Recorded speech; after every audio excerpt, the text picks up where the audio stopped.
which is happening all over. This is what the books and internet is doing to people, not… It's not him, I'm transmitting it powerfully. It's wonderful because it intrigues and fascinates everyone. It's wonderful to make people see how fragile or how inconsistent or how unreliable their own perception is. Everybody is busy expressing their prejudices and opinions in the world. What does it mean, all the things that I've expressed?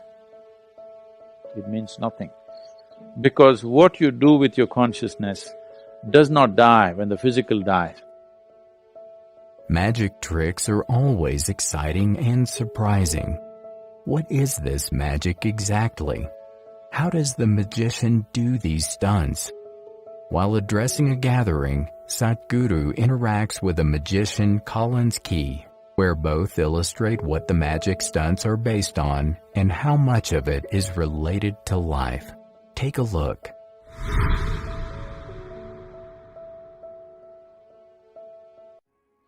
All right. So first of all, thank you so much for having me and giving me the opportunity to do this. Thank you. And I thought if it's all right with you to start off and actually do some magic for everyone. Oh yeah. Okay. Everyone, yeah, sounds good? Okay. So I brought along a copy of your book. So we're just going to randomly bookmark a page. So Sadhguru, just say stop whenever you want. Stop. Right here. Great. So what's going to happen, I'm going to show you this page, and I want you to memorize the page number and the first word at the top of the page. That's all you're going to do. I'm going to turn around. Everyone keep me honest over here. So here we go. So just take a look. Keep me honest. Memorize the page number.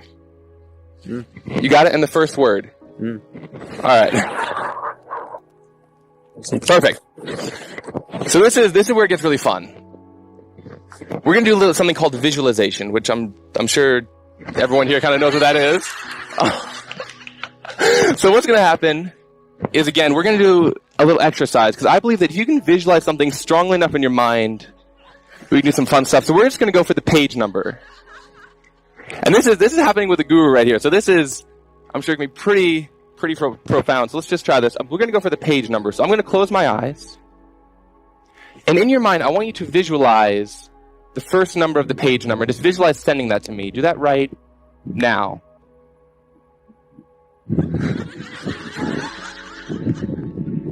Six? Is it a 6? Is that correct? Yeah.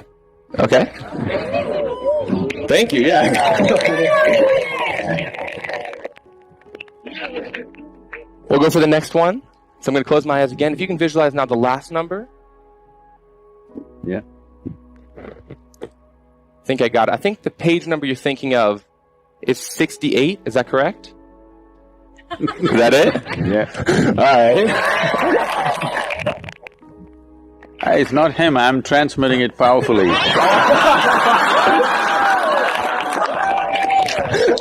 We're going to take this to another level. And we're going to go for the word this time. That's very easy. It's very easy. So we're going to go for the words. I'm going to close my eyes. I want you to visualize sending the word.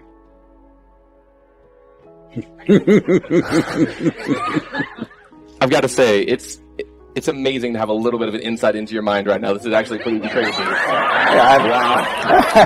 I've thrown it out.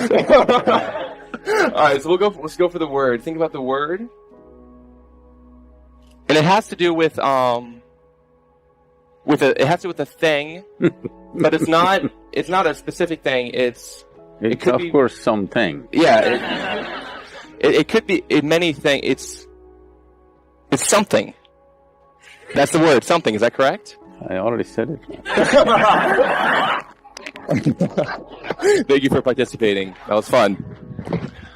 All right. So now, as a magician, for me, obviously, everything I do is about perception. And when you talk about perception, it really fascinates me, because when I perform, I try to create a shift in perception for my audiences and a transformative experience for them.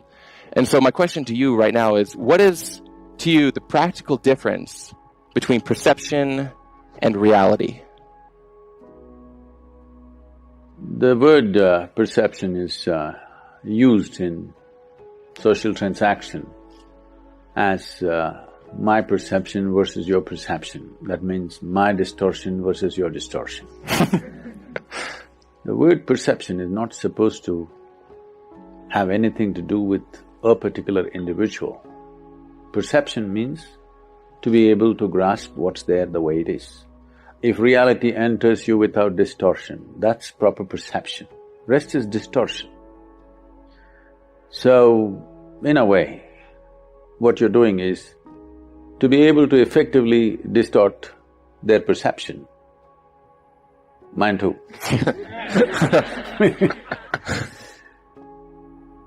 For a period of time. And this is fine. It's wonderful because it intrigues and fascinates everyone, entertains everyone. As you're a stand-up magician, I call you that. It's wonderful to make people see how fragile or how inconsistent or how unreliable their own perception is. The more and more people see that their perception, the way their perception is right now, is not reliable. It can be just taken for a ride, just like that. I think in some way unknowingly, you're sowing the seeds of spirituality. That's good. Okay, good. It's very important that the young people should bring this into their lives, that you don't look up to anything, nor do you look down on anything. You don't suck up to anything, nor do you spit on anything. Just learning to accept life as it is. This is perception, seeing the reality just the way it is. If you look at life just the way it is, you will see every leaf in this tree is unique. Every human being sitting here is unique. Every little thing in the existence is absolutely unique. If you experience the uniqueness of life, it'll never get old for you, nor will you get old for this world. Perception is a magician's key. You have a certain perception of life around you based on your experience. Will your perception match with the others? So why is perception so important if everyone has their own version? Sadhguru shares his opinion on perception and expression and how one can enhance your life. Check your level of perception. There are two kinds of people. Some people are interested in talking, some people are interested in listening. You must decide which is wiser. Some people are interested in expression, some people are interested in perception. It is perception which enhances your life, not expression. I know you are a child of Freud because the modern psychoanalysis and psychiatry went about saying, you must express, otherwise you'll go crazy. You'll express your madness. That's the biggest problem in the world. Everybody is busy expressing their madness in the world. Everybody is busy expressing their limitations in the world. Everybody is busy expressing their prejudices and opinions in the world. What is the use of this expression? Birds are tweeting, it's a little more pleasant than all these human beings tweeting. Now,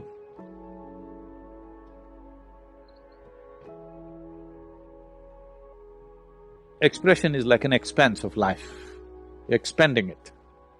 Perception is enhancement of life. This life for you should be about enhancing it, not about expanding it. I want you to look at it. At this moment in your life, just sit back and simply look at it. All the things that have found expression from you.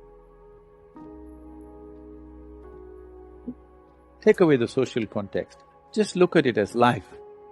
You're born one day and you'll be dead one day. In between this, all the things that you've said and done and expressed, what meaning does it have? What value is it to life? Either to your life or anybody's life. Okay, this moment I can say something and impress somebody here. Maybe I can teach something to a child and, help him to learn something, live better, whatever. But in terms of existential life, as a piece of life, what does it mean, all the things that I've expressed? It means nothing, but all that you have perceived will make this life go far. If you want to find expression to what little you have perceived already, I would say wait. This restlessness is, across the world now. It used to be an American phenomena, but now it's everywhere. Everybody is restless. Before they are 20, they want their life to be done. Everything that you can do in your life should be done because there is a restlessness of wanting to be… fear that you may not find expression. There is no need to be afraid of finding expression because if you become profound with your perception, your expression happens not verbally, not by action, it becomes akashic expression. They are the only ones who live. If you do action with your physical self, it leaves a certain wake in the existence and it obliterates itself. If you do something powerfully with your mind, it leaves a larger wake, but it'll obliterate itself after some time. If you reverberate your physical energy in a certain way, it will leave a much larger wake which has a much longer lifespan and it dies. But if you do something beyond that, if you do something with your fundamental consciousness, then the wake that you leave is forever. When the planet goes away, the solar system has its lifespan, when it implodes into itself or explodes, whichever way it goes, even when the planet goes away, what certain people have left will not go. You heard of Markandeya? Markandeya lived through the destruction of the solar system and again came back. Because what you do with your consciousness does not die when the physical dies. When I say the physical dying, not about an individual dying, even when the solar system dies, when the universe dies, when the whole galaxy dies, what you did on the level of your consciousness will not die, it lives awake forever and always available to any being of any nature who has the necessary perception for that being, it'll always be available. So, do not focus your life on expression, it'll go waste. Perception. Let this life be a lifetime of perception. Right now there's a teacher training program going on, we are asking them to express something that they don't even know. It's a dangerous walk. I'm all constantly cautioning them.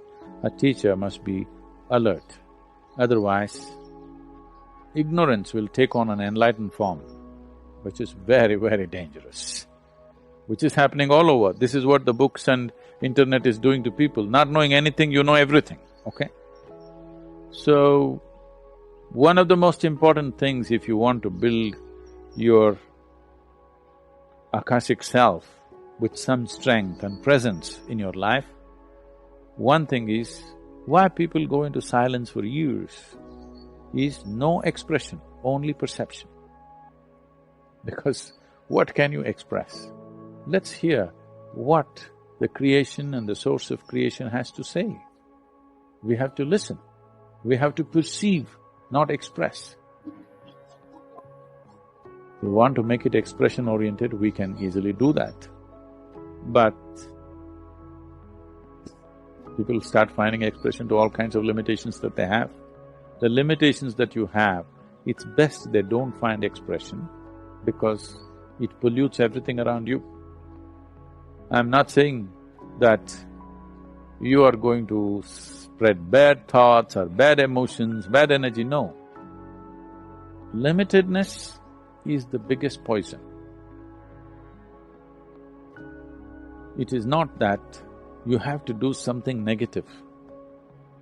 Limitations are the basis of your suffering. Limitations that people have spread, limited ways of thought, limited ways of emotion, limited ways of experience is the biggest poison that the humans have swallowed. The less expression it finds, the better it is.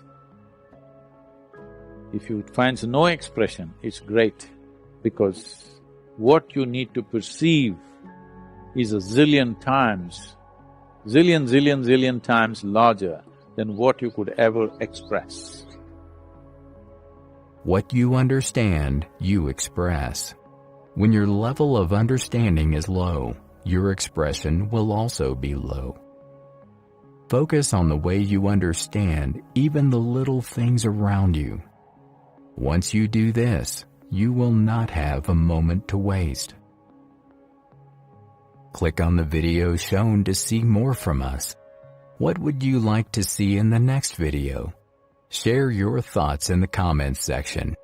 Like, share, and subscribe to our channel. Thank you for watching.